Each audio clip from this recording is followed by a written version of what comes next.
Hello বন্ধুরা, আপনারা কেমন আছেন? আমরা আবার চলে এসেছি মৌরুচি রান্নাঘরে নতুন রান্না নিয়ে। শীত তো চলেই এলো, তাহলে এখন নতুন আলু উঠে গেছে, মটরশুঁটি উঠে গেছে, মানে কড়াইশুঁটি উঠে গেছে।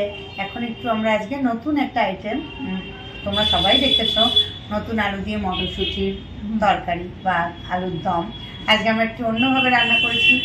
আপনাদের যদি ভালো লাগে অবশ্যই শেয়ার করবেন, লাইক করবেন আর কমেন্ট করবে।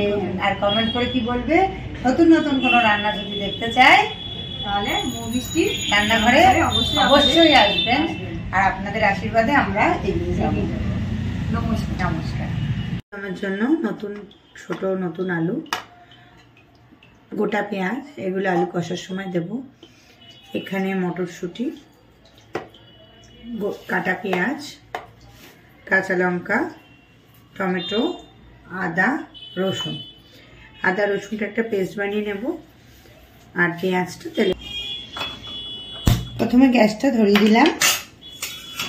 কড়াইটা একটু গরম হলে আমরা সর্ষের তেল দেব। কড়াইতে তেল দিয়ে দিলাম, 3 টেবিল চামচ মতো তেল দিলাম। তেলের উপরে জিরে দিয়ে দিলাম, গোটা তেজপাতা দিয়ে দিলাম।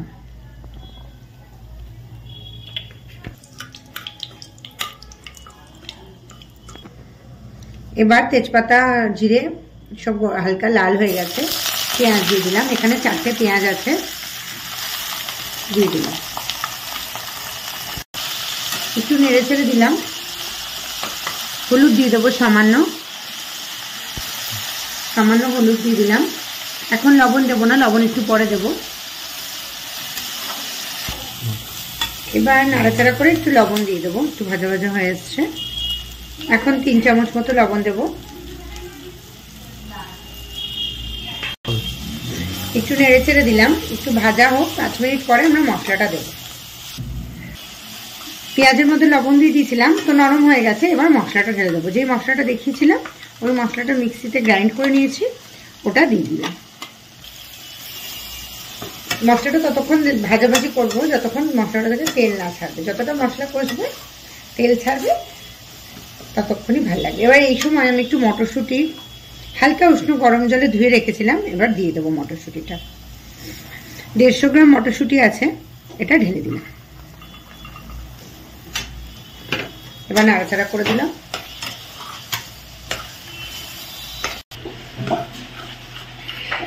আমাদের নতুন আলুর দমে মটরশুঁটি তো দেওয়াই হচ্ছে শীতের মরশুমে। এবার আমরা একটা নতুন জিনিস অ্যাড করছি, সেটা হচ্ছে ছোট ছোট গোটা পেঁয়াজ। এমন অবস্থায় এই গোটা পেঁয়াজগুলো আমরা দিয়ে দিলাম। এবার নাড়তে থাকবো, যতক্ষণ নাড়বো যে কি তেলটা যাতে বেরিয়ে যায় ততক্ষণ আমরা নাড়তে থাকবো মশলা থেকে। এবার আমরা একটু ঢেকে দেবো।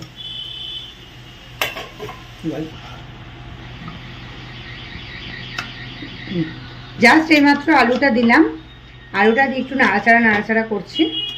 প্রায় হয়েই যাচ্ছে। এবার যদি তোমরা কেউ এরকম রাখতে চাও এরকমও রাখতে পারো। একটু মিষ্টি আর একটু ঘি গরম মশলা দিয়ে নামিয়ে নিতে হবে। আর নাড়াচাড়া করতে করতে এটা হয়ে এসছে, তেল ছেড়ে দিয়েছে। এবার একটু জল ঢেলে দিলাম। আমি একটু জল দিলাম, একটু গ্রেভি চাই তাই একটু ঢেকে রাখবো। আর তোমরা যদি শুকনো শুকনো করতে চাও তাহলে জল না দিলেও চলবে। তখনই ওরকম নামিয়ে একটু ধনেপাতা ছড়িয়ে মোটামুটি শেষের পথে হালকা একটু গ্রেভি রাখলাম, একটু পরে এটা শুকনো হয়ে যাবে। আর এবার ধনেপাতা ছড়িয়ে একটু ঘি দেব, দিয়ে ঢেকে দেব। একটু ঘি দিয়ে দিলাম।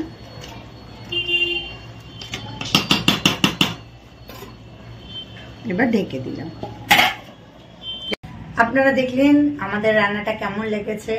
মৌ আমাকে সব হেল্প করে দেয়, আমি রান্না করি। এবার একদিন মৌ রান্না করবে, আমি সব হেল্প করে দেবো। মৌয়ের হাতের রান্না, মৌয়ের এদেশীয় রান্না খেয়ে দেখবেন কেমন লাগে।